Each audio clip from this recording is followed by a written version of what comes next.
Tapi baru menetap di sini sekitar 2 tahun lebih kurang. Dan semampu kami telah kami berikan segala kadar fasilitas yang membutuhkan. Kemudian yang belum kami mampu kami berikan itulah rumah.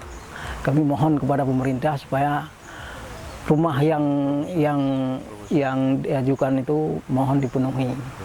Nah, semoga ada warga kami yang belum memiliki rumah ini bisa menduduki rumah yang sepantasnya lah. Ada berapa banyak di sini yang tidak memiliki rumah? Yang rumah yang seperti inilah sementara ini 2. Karena ada rumah yang sudah asing dari keluarga. Kalau rumah yang masih di keluarga masih banyak. Nah, Tapi ini sangat membutuhkan. ya, sekarang yang paling membutuhkan inilah rumah saudara Eyup. Dia termasuk keluarga muda. Satu lagi mana?